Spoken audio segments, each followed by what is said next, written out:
আজ আমরা এসেছি হুগলির ঐতিহাসিক শহর ব্যান্ডেলে, যেখানে দাঁড়িয়ে আছে 400 বছর পুরনো ইতিহাসের এক নিঃশব্দ সাক্ষী, ব্যান্ডেল চার্চ।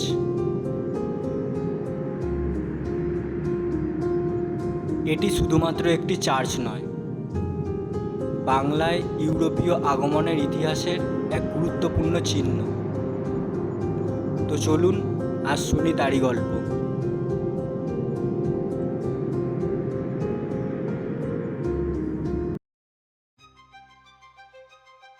1650 খ্রিস্টাব্দে পর্তুগিজ খ্রিস্টানরা এই চার্চটি নির্মাণ করেন। তারা বাংলার নদীপথ ধরে ব্যবসা করতে আসেন, কিন্তু একসময় যুদ্ধ বাধে মুঘলদের সাথে।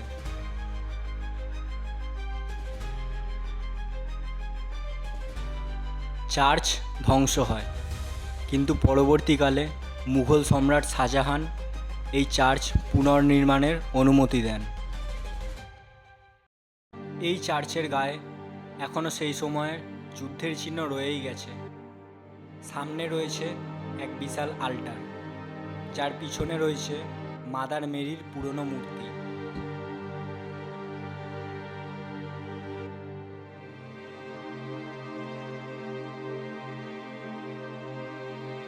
চার্চের অভ্যন্তরে ঢুকলেই এক আধ্যাত্মিক পরিবেশ অনুভব করা যায়।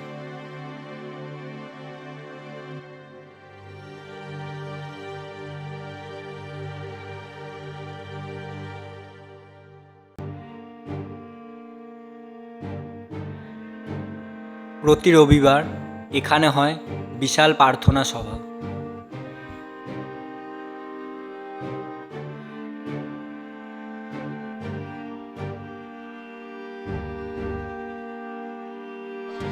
চার্চের ওপরে রয়েছে এক বিশাল ঘণ্টা, যেটি অনেক যুদ্ধ এবং শান্তির সাক্ষী।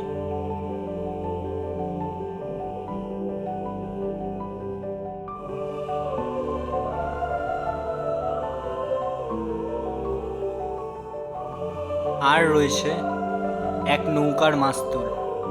এটি একটি পুরনো পর্তুগিজ জাহাজ থেকে উদ্ধার করা হয়েছিল। এখনও এটি চার্চের ছাদে রয়েছে, যেন ইতিহাসকে মনে করিয়ে দেয়।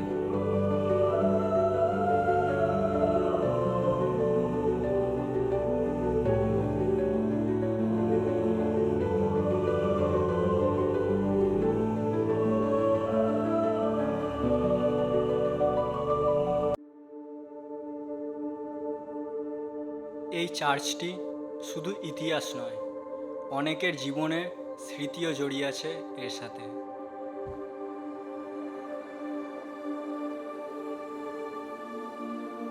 আমি এই চার্চে অনেক ছোটবেলা থেকেই আসছি।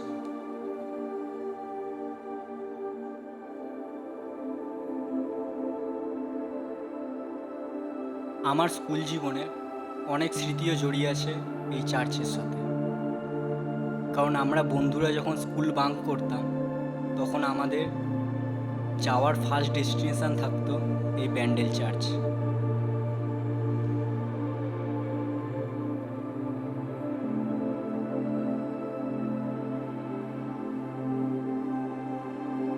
চার্চের সামনেই রয়েছে এক বিশাল সবুজ বাগান, আর তার সামনে দিয়েই বয়ে চলেছে আমাদের গঙ্গা নদী।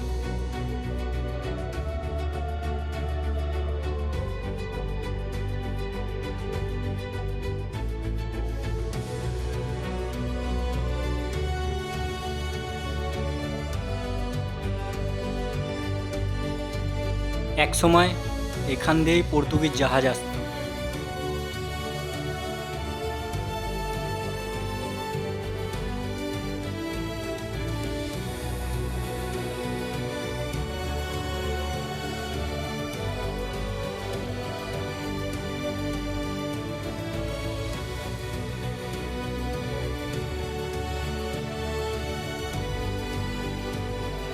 আজও এই গঙ্গার পাড়ে বসলে মনে হয় যেন সময় এখানে থমকে গেছে।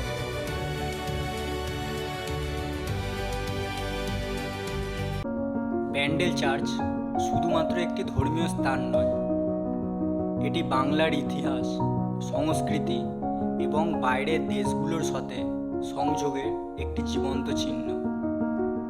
আপনি যদি ইতিহাস প্রেমী হন, এই ব্যান্ডেল চার্চ একবার ঘুরে আসবেন। তো এই ছিল আমাদের আজকের গল্প। ভিডিওটা যদি ভালো লেগে থাকে ভিডিওটাকে লাইক করুন, আর ভিডিওটা কেমন লাগলো কমেন্টে আপনার মতামত জানান। আর আপনি যদি চ্যানেলে নতুন হয়ে থাকেন চ্যানেলটাকে করে দিন সাবস্ক্রাইব। তো দেখা হচ্ছে আপনাদের সাথে নেক্সট আরও একটি এরম অলৌকিক গল্পে।